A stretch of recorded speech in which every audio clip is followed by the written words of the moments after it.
Hi everybody, it's Randy Hilarski coming at you from Panama City, Panama.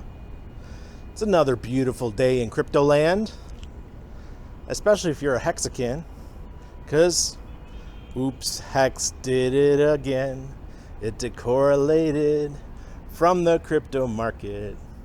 Oops, could it be this? Could this be the reason? Huh? Something to do with Pulse Chain coming soon? Something to do with Hex not giving a shit? I'm calling this El Salvador Day. So it looks like the bankers, the banksters, the people I got into crypto, who pushed me into crypto to begin with, they have decided that they're going to punish the world and cause a collapse in Bitcoin and crypto, whatever. I don't know. I don't really care. I've got less than 5% of my portfolio in cryptos besides Hex, so I'm not too worried about what they do. Earlier today, people were complaining among the Hex community, oh my God, Hex is going down too. What are we gonna do? Yeah. You know what happened? I'm going to tell you what happened. There's a bunch of people out there who have been following these gurus lately, and these gurus have been telling them, hey, get into Hex. Hex is going to do a 20x. Or something like that, right? So they're all pumped up. They got that guru juice running through those veins of theirs. And then the market crashes. And what is not being told is that a lot of these people, they have leverage positions, whether it be on the platform that starts with a B and ends with an E, or they're on the one that starts with a B and ends with an X. You know, I don't give them any free marketing here, but those who know. So when you're in those kind of positions, because I've had this happen to me before, and you're at a 10x or even a 5x, and something like today happens, you have to immediately sell whatever liquid assets you have and turn them into other assets like Ethereum or Bitcoin to help support your leverage position. I've done it. I've been there. I know a lot of you fuckers have too. So you know exactly what I'm talking about. The speculators, when they saw the market dipping, they're like, oh, we got to get out. You know how I know this happened? Look at the GWEI, the GU or GWEI, how much it was costing to do things on Ethereum today.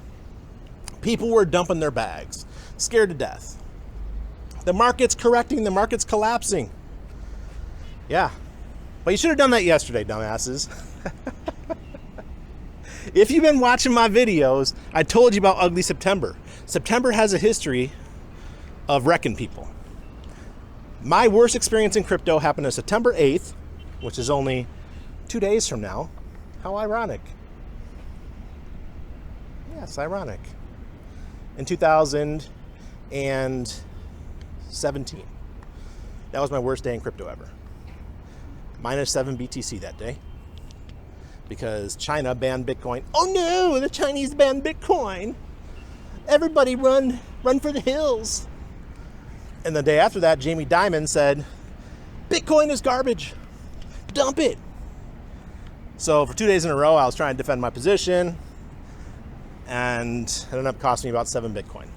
It's a very bad day for Randy, because all of us know that what happened to Bitcoin just a couple months later, Bitcoin went to $20,000. At the time, I don't know, what was it, 3,500, something like that? And it just went for an amazing run. But Randy was 7 Bitcoin later, so I didn't have the returns that I had hoped for. So I recognize these events. When you've been around as long as I have, you've been around like as long as Richard has, and some of the other OGs in crypto, you kind of see patterns. So how is this pattern going to play out? Is this pattern going to be just like 2017, where they got everybody out of the market, all the speculators, and then the banksters are going to come in and they're going to start buying up the cheaper Bitcoin. They got everything on sale for 10, 15, 20%. And then they're going to pump the shit out of it. And then we have another ride up, just like in 2017, where Bitcoin went to 20, except this time it'll probably go to 100, something like that. Who knows? Or are we going into a true bear market, like Richard Hart says? We did not make it back over 52,000, and that was the key number to get back into the bull market that Richard was talking about for Bitcoin. Now, if he's wrong and we start moving back up again, we have something similar to 2017, and I think it'll be a little bit longer. It won't be December. It'll probably go into spring, where we'll have a continued bull market. But I still believe that we're in a bear market, and I've been saying this right along. I believe that ever since the news of Coinbase going public came out, we have entered a bear market. That was the peak. And those of you guys remember what Richard said, that once you have the biggest pocket in the world buying Bitcoin, once they're in, who else is coming? You know, so nation states, El Salvador is tiny. I saw some rumors today that some politician here in Panama is putting the law out there to make Bitcoin recognized as currency in Panama or something like that. Yeah. That's the banking area behind me. Yeah, we'll see how that goes. The banksters have a strong lobby in Panama. They get what they want, believe me. So I'm not too worried about Bitcoin becoming a currency here in Panama. Actually, I don't want it to be. I like having an asset that isn't governed, right? I'm an anarcho-capitalist. I'd rather be on the outskirts of the system. So let's talk about this. Oh boy. Okay. So this is what's important. Since over 90% of my portfolio, probably closer to 95%, I don't do the maths that much. MAFS.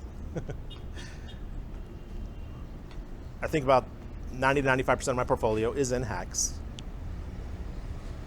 I think that we will continue to pump until we have the Pulse Chain fork. And I've said this multiple times. I said it on streams. I say it in when I'm watching, whether it be Motley or Dollar Cost Crypto, Cultivate Crypto, the guys, Big Pep. I still think that HEX will do a 4X before, once Pulse Chain's announced, guys. Pulse Chain has not been announced yet as far as the fork date or the snapshot. Once that happens, we're going to have a 4X. That's my belief. Then after the 4X pump, we're going to have an 80 to 85% drop. And that could be just for 1 day, 2 days, and then it starts correcting upwards again. Just like we did after the big payday. I think that's coming. But what's funny is that we're pumping pre-announcement of the snapshot or pre-announcement of the fork. Maybe it's because the Furus were telling the people that like to speculate that they're going to make big money if they get into HEX. That's possible. You know, speculators like to buy the rumor, sell the news. So they got in early. They know that the snapshot will come eventually, that there will be an announcement. Or maybe Richard won't. Maybe Richard will just say, okay, Pulse Chain's launching in 24 hours. I don't think he'll do that, though. I really don't. I think Richard will set a date. He'll say, look, this is happening in 4 weeks. And you know what's going to happen during those 4 weeks, right?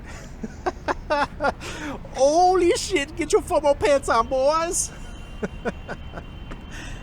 Richard's smart. He wants that pump.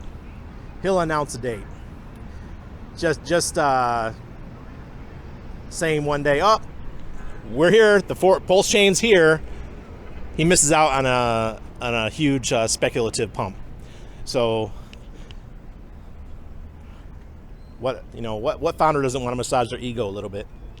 So come on, Richard, make that announcement. Say December 15th is the launch of pulse chain or January 1st or something. All right.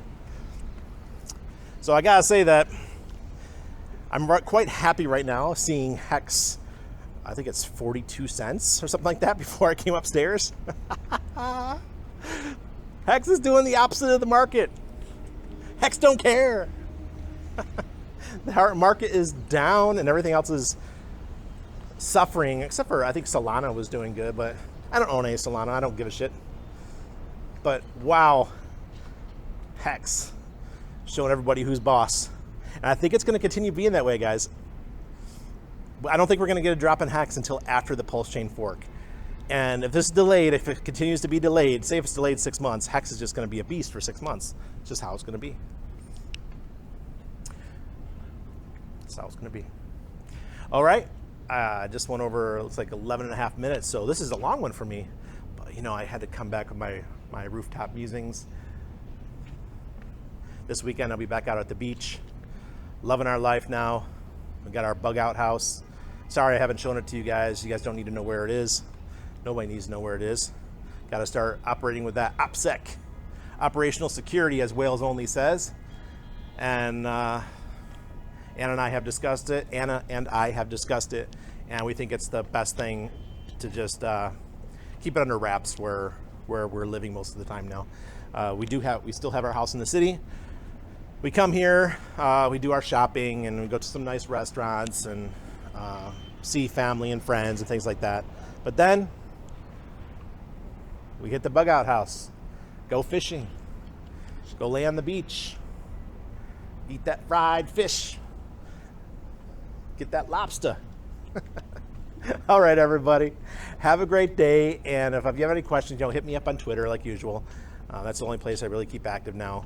I'm on Telegram too, but I don't like using Telegram that much. All right, cheers from Panama.